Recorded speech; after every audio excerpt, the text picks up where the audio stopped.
Hello and welcome to this video. This is part 1 to how to learn and how to play Chopin's Berceuse. And Berceuse means cradle song or lullaby. And most Berceuses are in 6/8 time like this, and they're in sort of a slow 6/8 time, like a lullaby. 1, 2, 3, 4, 5, 6. 1, 2, 3, 4, 5, 6. So it's something like that. A nice sort of slow, calm 6/8 speed with 3 + 3 beats in each measure. Now the first thing you need to do is print out the copy I have for you. If you have your own copy of the Berceuse, that's fine. But I happen to be using here this old beat up paper copy here, edited by Josephi, Raphael Josephi. So I think it's a good addition. Josephi has good fingerings. Most of the fingerings here I do follow pretty much, but I will tell you when the fingering is different. It is a relatively short work in terms of Chopin performance. It lasts, I guess, depending on the tempo, you take 5, maybe 4, I guess 4.5 to 6 minutes. My slow performance takes about 6 minutes.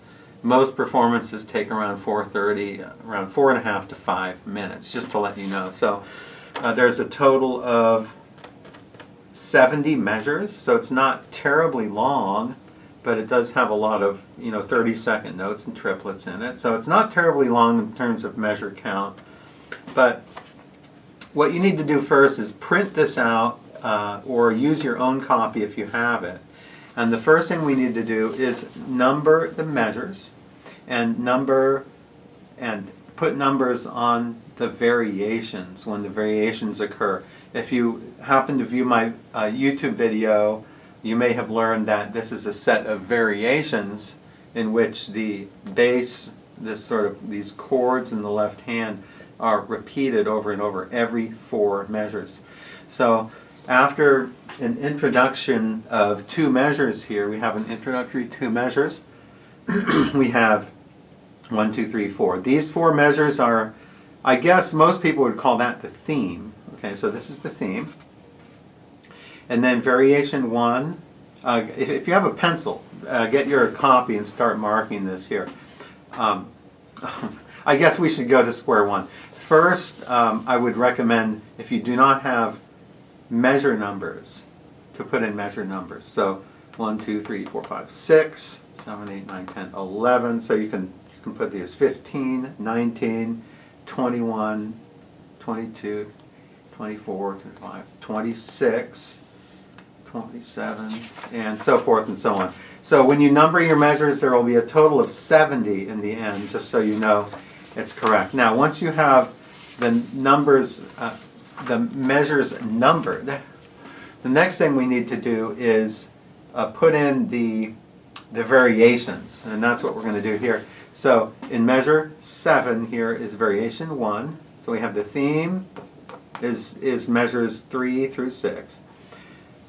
Measures 7, 8, 9, and 10, those are variation 1. Variation 2 starts in measure 11. I put a 2 with a circle here. Variation 3 is in measure 15. Variation 4 is in measure 19. Variation 5 starts in 23. And variation 6 starts in measure 27. And then variation 7 starts in measure 31. Variation 8 starts in measure 35. Variation 9 starts in measure 39. And sorry, I'm going to turn the page here. Variation 10 starts in measure 43. And variation 11 starts in measure 47. And variation 12 starts in measure 51. Variation 13 starts in measure 55. Variation 14 starts in measure 59. And variation 15 starts in measure 63. And then we have 1, 2, 3, 4. And then that's basically just till the end. So we really have 15, and then these last two measures are just sort of a cadence here at the end. So including the theme, okay, if we include the theme here with the variations, there's a total of 16. Okay, so the theme plus 15 variations, just so you know how the work is broken up. And the way that, a good way to break this up, if you want to break it up into practice, is do the beginning up through measure 26. This would be up through variation 5. Then a good starting place here for the middle section here is variation 6 here. 6, 7, 8, 9, 10. And that goes another 5 variations to variation 10 here. So you can actually break it up into 5 plus 5 plus whatever is left here at the end here, starting in variation 11. So it goes very well in groups of 5 variations if you want to practice it that way. All right.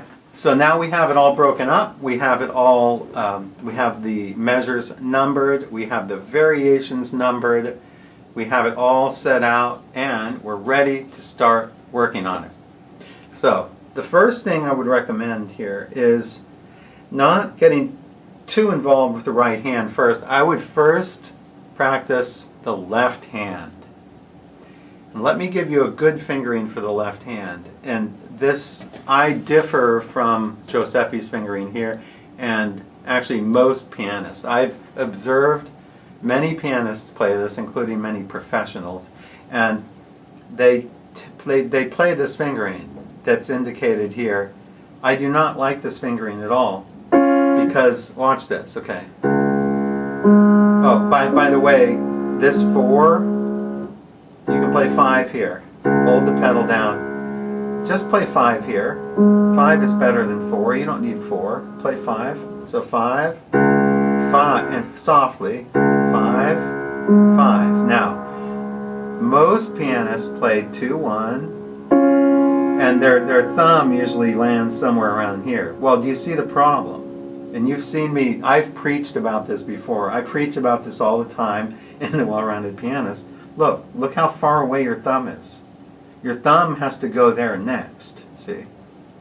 So why play this and then that? Because you can't connect it. It needs to be connected. If you do this, you can only connect that. You have to break your thumb. So you're breaking the thumb. You don't want to do that.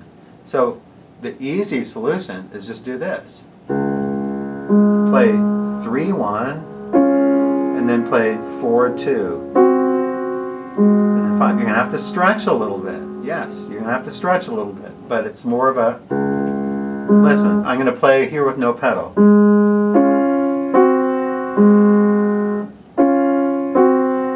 That's what you want. And you can hold these down while you're playing that. You don't need to let go of it. So yeah.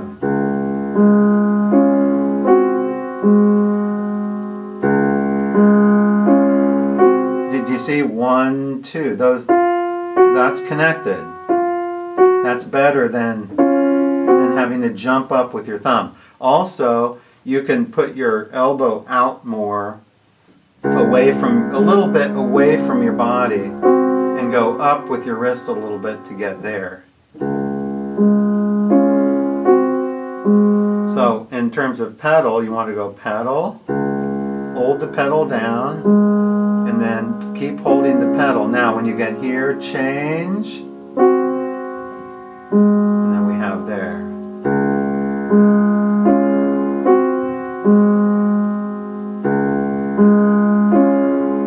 You want to make this automatic. And then it's either, so there are two options in the left hand.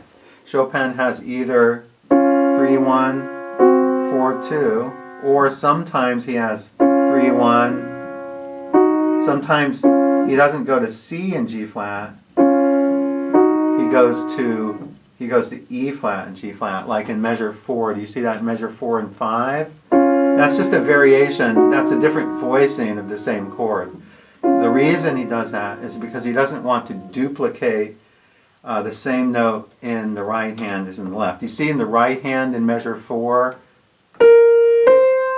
see the C natural and beat the 6th, 8th note and beat in measure 4. Well, if he did that in the left hand, he would be duplicating that. You don't, compositionally that's weak. So in order to not duplicate that C in the left hand, he has these two instead, see? So he has two options. And this is an A flat 7 chord, by the way. So either the A flat 7 is played with 5-4-2, like that, or it's played with, it's also played with, 5-3-2, see? So if you go 1-3, then just pick up 3, play 3 again. 1-3, now play 2-3. See, because that's what you want to hear. You want to hear that connection. Don't worry about not connecting this bottom note, because you're going to have pedal. That's going to help you. So you have two options. You either have this to that, or you have this to that. You need to practice both of those and be able to do both of those naturally without thinking about it. Once you can do that, if you have the left hand really good and the fingering is good and connected, then the right hand will sound so much better. You know, so many pianists just take the left hand for granted in this piece, and they don't really think about how they want to voice the left hand and finger it correctly. So I really highly recommend not playing 1-1 here in the left hand like a lot of pianists do, because it breaks it up. It breaks up that continuity and that smooth legato here. You always want that you always want that present. Like that. So now, let's just play a little bit from the beginning with just the left hand. Okay, from the beginning. Slow. 1, 2, 3, 4, 5, 6. Measure 3. Remember to go up a little with your wrist when you play 2, 3.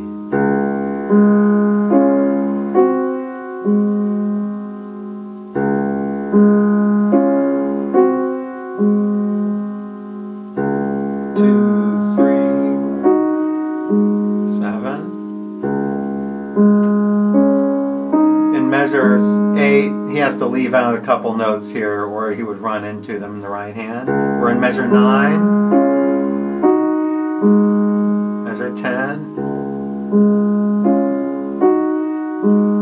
measure 11. Get that pedal clear too. Pedal.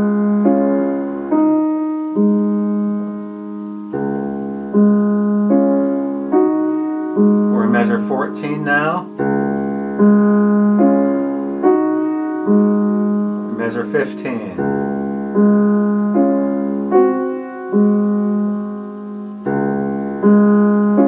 Up with the wrist. Always up a little with the wrist when you get to that A flat 7 chord.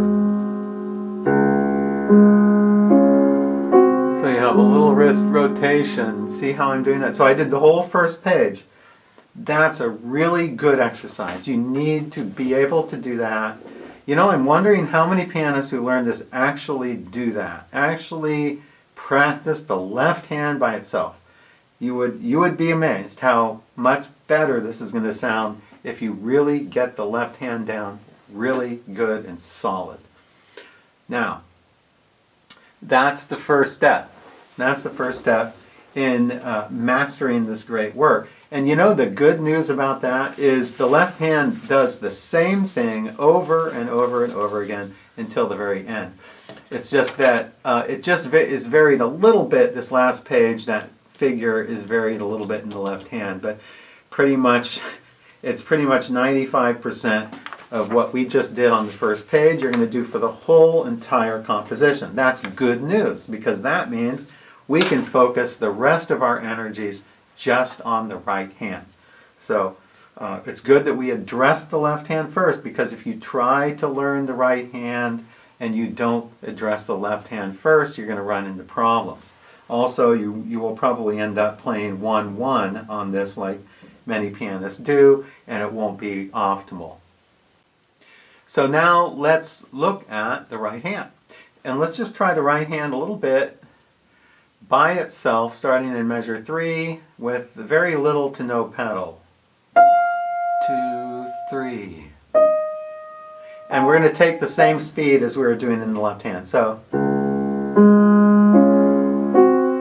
if we're practicing like that, 1, 2, 3, 4, 5, 6.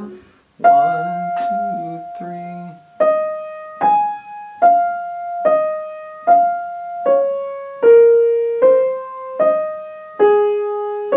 Keep it very steady.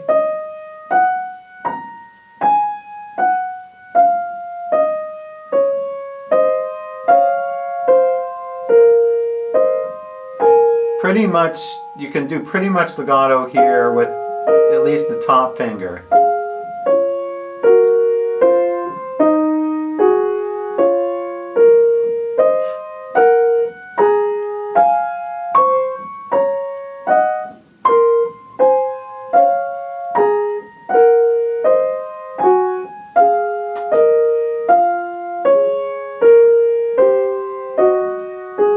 This is good fingering. Like I said before, do follow this fingering and just play. Don't try to play any notes more than others. Just try to be very smooth if you can, smooth as possible.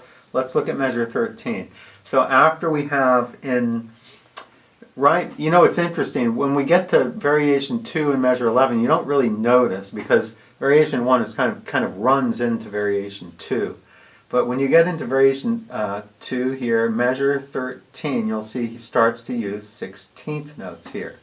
So you need to count in your head. Many pianists speed up a little bit when they get, even imperceptibly when you get to these 16ths, but you need to hold back from speeding up. So let's try measure 11 here. Variation 2, we have 1, 2, 3, 4, 5, 6, 1, 2, 4 and 5 and 6 and 1 and 2 and 3 and... So the trick, the secret to correctly playing the 16th notes here without speeding up is when you're in measure 12, try to count the 16th notes in your head, and then you'll be prepared. So you'll be prepared for measure 13. So let's try that again. Measure 11. 1, 2, 3, 4, 5, 6. 1, 2, 3, 4 and 5 and 6 and 1 and 2 and 3.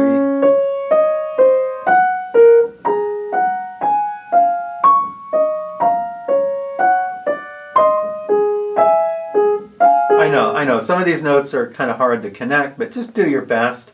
Use this fingering, it's good fingering. Do your best at trying to connect. Let's go to variation 3 and measure 15.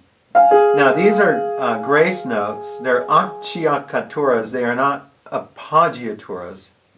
So they're, you know, there's two ways of playing these, and the way that most pianists play it, I do not like. I like actually another way. Most pianists play the grace note on the beat. So they play 1, 2, 3, 4, 5, 6, 1, 2, 3. But I don't really like that. I like it before the beat because it creates a little bit of it's just more interesting sounding to me. Also, don't forget the left hand. A lot of pianists lose the left hand here and measure.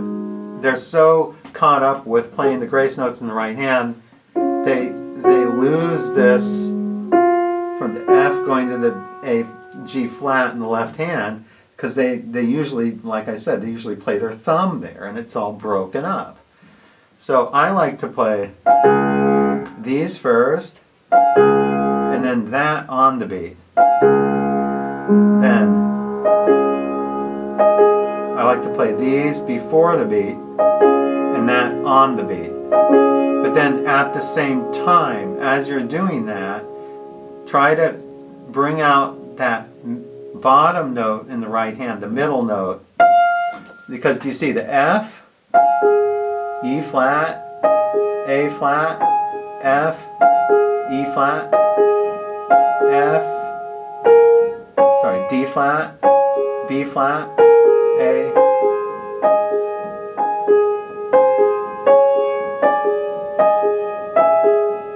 So you want to bring that out. Don't try to not bring out that A flat. Try to bring out that bottom note with your middle finger here. So 1, 2.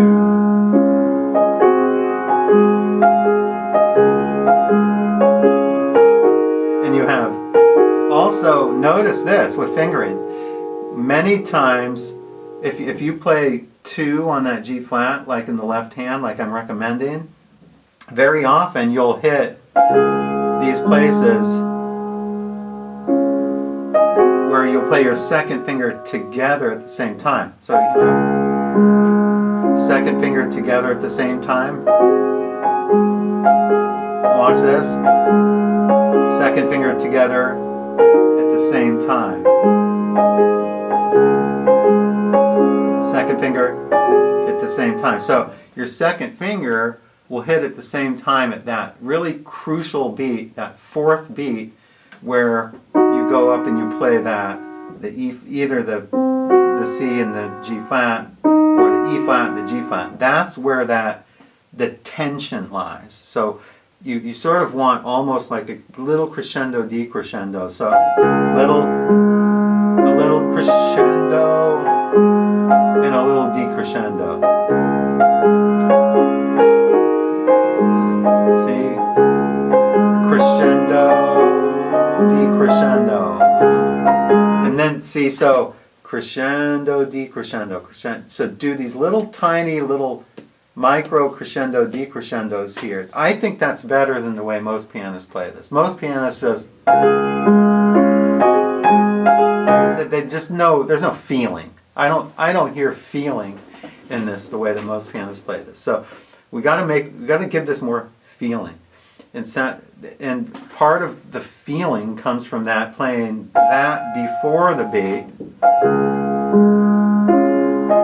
and really being really sensitive to that sound in the middle in beat 4.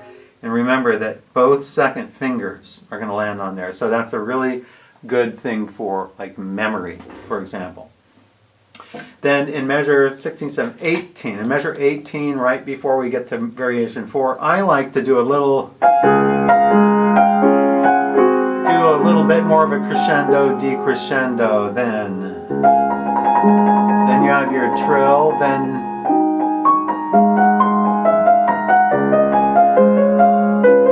don't speed up here too.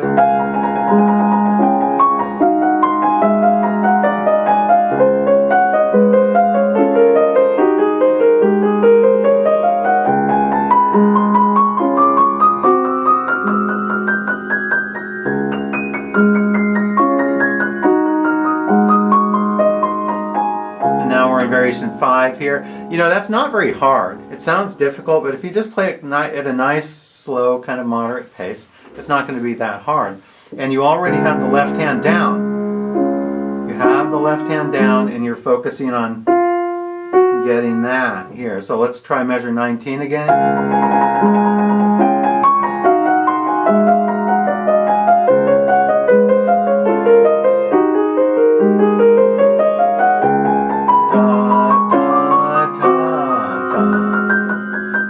crescendos here, then I recommend not 2 5. I recommend 1 4 here. 1 4. So I go 1 4 3 2 1 4 3 2 1 4 3 2 1 4 3 2 1 4 3 2 1 4 3 2. Also look at my left hand. See, it's held down. I don't let go of it. So I'm not doing that. I'm doing a nice. So I'm always holding those notes down in the left hand. You always want that held feeling in the left hand. Now we're in variation 5 here in measure 23. Let's take the right hand.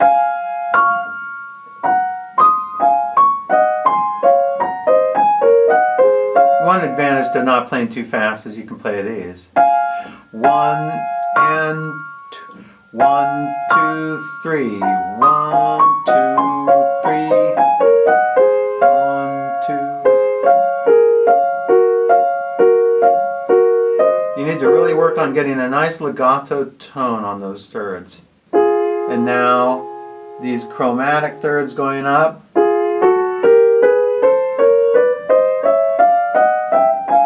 They're not fast.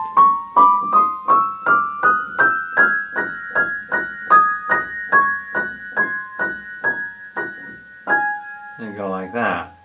And so let's put hands together now from variation 5. We're playing really slow. 1 1 2 3 1 2 3 1 2 3 1 2. There's 8 notes here. So we have 1 2 3 1 2 3. You have to sort of stretch 8 notes out sort of over 3 beats, but they're not fast. Now 1 2 3 1 2 3 1 2 3 1 2 3. And you can do a little slowing down here. Actually, it sounds really nice going into variation 6. We're going to end there, going into variation 6. So now, as before we end this video, let's now wrap up the first 5 variations from the very beginning all the way through variation 26. And I am going to take a nice slow speed of around 63 beats per minute. 1 2 3, about like that. 1 2 3. I'm going to play it with no metronome though. Okay. 1, ready, play.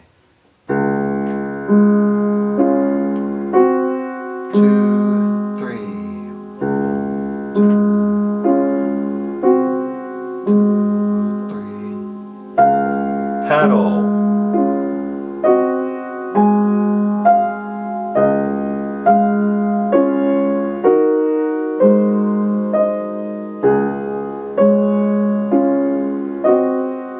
Very light and airy on the surface. 1 2 3 4 5 6.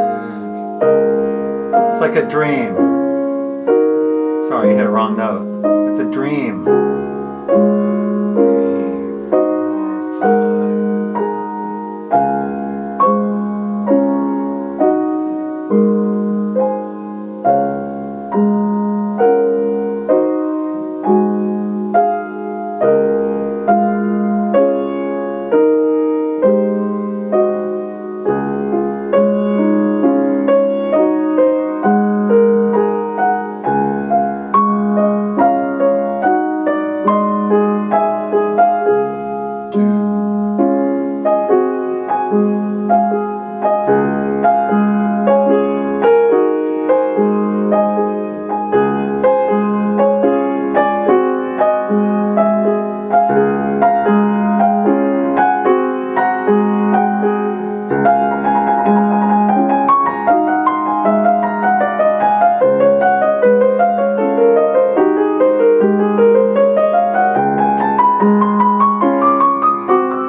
That's so beautiful. I just love that so much. I'm going to put on the metronome here. Hey, I stayed pretty close. So I started, and then I ended.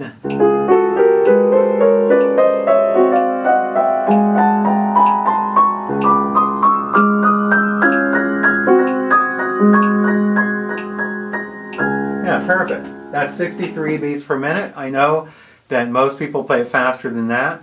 This is a great learning speed. So even if you want to go faster later on, you can do that if you want.